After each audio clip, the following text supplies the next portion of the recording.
اللہ علی محمد السلام علیکم ورحمۃ اللہ وبرکاتہ۔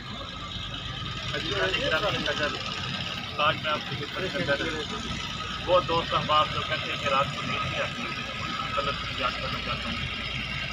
تو یہ اصل میں دماغ کی خشکی ہوتی ہے، سردی اور خشکی، یعنی کہ یہ خشکی اور گرمی کی وجہ سے بھی نیند نہیں آتی، اور اسی طرح مطلب خشکی اور سردی کی وجہ سے نیند نہیں آتی۔ تو اس کو کرنا کوئی یوں ہوتا ہے کہ ایک تو پہلے آپ نے جو رات کو جو برے خیال ہوتے ہیں وہ ذہن سے بالکل دور ہٹا دینے چاہیے۔ تو دوسرے نمبر پر آپ نے اپنے سانس کے اوپر جو ہے وہ توجہ دینی چاہیے۔ جب بھی آپ سوچیں، جب سانس جو ہے وہ مطلب اندر جا رہا ہے تب بھی اس کا خیال کریں یہ اندر جا رہا ہے اور اب یہ باہر نکل رہا ہے۔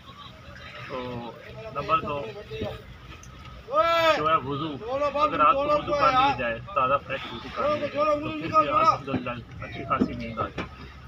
اور اس کے علاوہ ایک چھوٹا سا مطلب ہے مسئلہ جو وہ میں آپ کی خدمت کے اندر رکھ دیتا ہوں کہ روغن خشخاش جو ہوتا ہے، اگر یہ اس کی مالش کر لی جائے سر کے اوپر یا پشانے کے اوپر تو الحمدللہ اس سے بھی خاطر خواہ نیند جو ہے وہ آ جاتی ہے۔ تو باقی کمرے کا جو موسم ہے وہ بھی ٹھنڈا اور ہوادار ہے۔ اسی طرح یہ جو روغن سرسوں ہوتے ہیں، اگر یہ روغن جو ہے یہ پاؤں کی تلی کے اندر لگا لیا جائے تو اس سے بھی الحمدللہ تعالیٰ بڑے اچھی سکون کی نیند جو ہے۔ میں دعا کرتا ہوں کہ اللہ تعالیٰ تمام مسلمانوں کو فیصلہ کاملہ عطا فرمائے، اور اللہ تعالیٰ میری صحیح کو اپنی پاک بارگاہ کے اندر قبول عطا فرمائے۔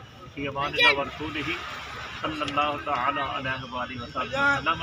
السلام علیکم ورحمۃ اللہ وبرکاتہ۔